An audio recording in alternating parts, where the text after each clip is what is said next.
Bonjour les amis, alors aujourd'hui je vais vous parler des contrats aidés. Alors il y a quelques jours, on a appris par surprise que le gouvernement a supprimé les contrats aidés. Donc bien avant que ça passe aux informations, n'est-ce pas? Donc les contrats aidés, c'est quoi? Donc en fait, c'est le gouvernement qui prenait en charge une partie des contrats pour favoriser l'emploi. Donc dans le secteur non marchand, ça pouvait s'élever jusqu'à 95% de la prise en charge. Et pour le secteur marchand, ça va jusqu'à 47% de la prise en charge de l'État pour aider les entreprises à créer de l'emploi. Et donc il y avait 280 000 contrats aidés qui étaient prévus ces derniers temps. Et donc du coup, du jour au lendemain, ils ont tous été supprimés. Donc du coup, voilà. Et donc parmi ces 280 000 emplois, il faut savoir qu'il y avait au moins déjà des dizaines de milliers de personnes qui avaient déjà obtenu un emploi. J'ajoute aussi que ça aux informations, ils sont cachés de le dire. Il y a annulation des contrats aidés par effet rétroactif. Donc ça veut dire que tous ceux qui avaient réussi à obtenir un contrat à partir du 1er juillet, et ben tous leurs contrats sont annulés. Donc on va mettre des gens au chômage, alors que c'est des gens qui commençaient à travailler. D'un point de vue économique, c'est complètement suicidaire. Faudra m'expliquer pourquoi on va mettre des gens à la porte alors qu'ils travaillaient, quoi. Donc on nous parle de coupes budgétaires, on fait des économies à cause de la dette, mais on va pas relancer l'économie si on si on met au chômage si on licencie des gens qui commençaient déjà à travailler. Faudra m'expliquer le problème là. Donc c'est tout à fait scandaleux. Pour vous donner une idée, les contrats aidés, on nous dit que donc c'est 280 000 emplois, c'est 280 000 contrats, ça s'élevait à peu près à 2,4 milliards d'euros pour l'État. 2,4 milliards d'euros. À côté, le CICE qui est toujours maintenu, je vous rappelle que chaque année, c'est 40 à 45 milliards d'euros pour 200 000 emplois maintenus et créés. Donc c'est pas que de la création d'emplois, c'est aussi des emplois qui sont maintenus. Donc on peut s'estimer heureux d'avoir 200 000 emplois qui sont maintenus et qui nous coûtent 45 milliards d'euros chaque année. À côté de ça, les 280 000 emplois aidés, c'est 2,4 milliards d'euros, mais ça coûte trop cher. Et c'est des emplois, c'est quand même hallucinant quand même. N'importe quel Français avec un minimum de jugeote peut comprendre qu'il n'y a pas photo. Pourquoi supprimer des contrats aidés du jour au lendemain? C'est 280 000 emplois pour 2,4 milliards d'euros, et à côté de ça, le CICE, c'est 45 milliards d'euros chaque année pour 200 000 emplois qui sont à peine maintenus. Donc c'est quand même assez scandaleux, et donc du coup c'est ce qui m'a motivé pour faire cette vidéo, pour bien l'expliquer aux gens, et qu'ils soient face à ces chiffres.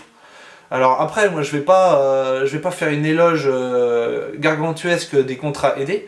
Il y a pas mal de défauts, là, dans ces contrats. En tout cas, quoi qu'il en soit, c'est quand même des gens qui travaillaient. Et je suis pas certain que ces personnes-là apprécient de voir leur contrat soit supprimé. Pour ceux qui avaient déjà obtenu un contrat à partir du 1er juillet, donc je suis pas sûr qu'ils apprécient de se retrouver à la porte. Et je suis pas sûr non plus que mais c'est aussi des personnes qui devaient avoir un contrat renouvelé. Donc le contrat aidé, ça se fait sur une période de 2 ans maximum. Donc il y en a qui étaient en attente d'un renouvellement de contrat, par exemple pour septembre. Donc ces gens-là, du jour au lendemain, ils découvrent que les contrats aidés sont supprimés, et ils ont plus que 2 à 3 semaines maximum pour retrouver du travail. Et à partir du moment où tu as signé un contrat, bon bah, il y a des gens qui se sont achetés un appartement, il y a des gens qui ont complètement changé de région. En plus, je peux imaginer un Breton qui a trouvé un contrat aidé dans le sud, qui s'est acheté un appartement, il se retrouve facilement dans la merde. Voilà, du jour au lendemain, bon bah, il doit rendre son appartement, il doit retrouver un boulot très vite, quoi. Et ça, du jour au lendemain, ils découvrent ça du jour au lendemain, les gens. Il y a beaucoup de témoignages qui m'en ont parlé de ces contrats-là. On en a même entendu à la radio pour certains. Donc voilà, je peux aussi vous dire qu'à côté de ça, la baisse de l'ISF, donc l'ISF ne comprend plus, par exemple, les actionnaires sont exonérés d'impôts. Donc l'ISF se calcule seulement sur les possessions, sur les maisons. Par contre, ça ne prend plus en compte les actions. Donc Voilà, donc à côté de ça, la baisse de l'ISF, c'est 3 milliards d'euros à peu près estimés. Donc 3 milliards d'euros donc que les plus riches vont économiser, hein, et donc 3 milliards d'euros en moins pour l'État. Donc à côté de ça, voilà, c'est le prix des contrats aidés qu'on a supprimé. Donc c'est assez scandaleux.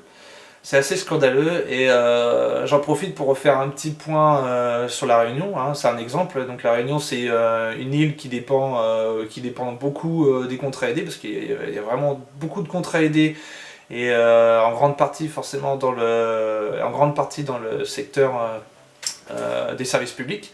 Donc du coup, c'est une île qui va être en grande difficulté. Ils ne savent pas comment va se passer la rentrée, parce que bon, il y a beaucoup de services publics qui vont être atteints de cette mesure.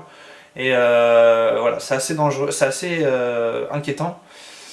Et voilà, donc je voulais faire une vidéo là-dessus.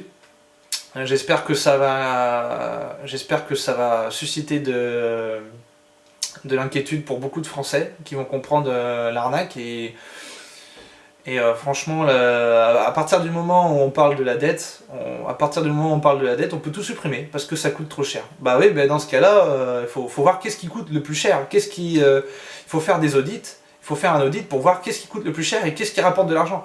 Pour ma part, je pense que 280 000 emplois, ça apporte beaucoup plus de richesse au pays que d'exonérer d'impôts les plus riches de l'ISF. Et que continuer à donner 45 milliards d'euros chaque année aux actionnaires qui ne font rien d'autre que de maintenir 200 000 emplois. Donc chaque année, voilà. Donc c'est assez inquiétant. Il faut bien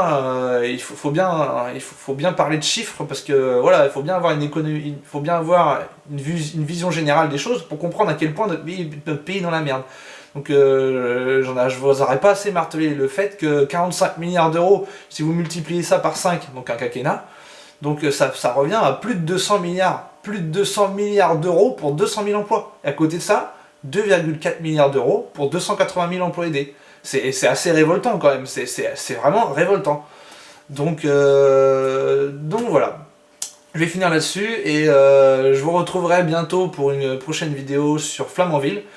Donc ça aussi, c'est assez, il y a de quoi dire là-dessus. Donc voilà, merci à vous.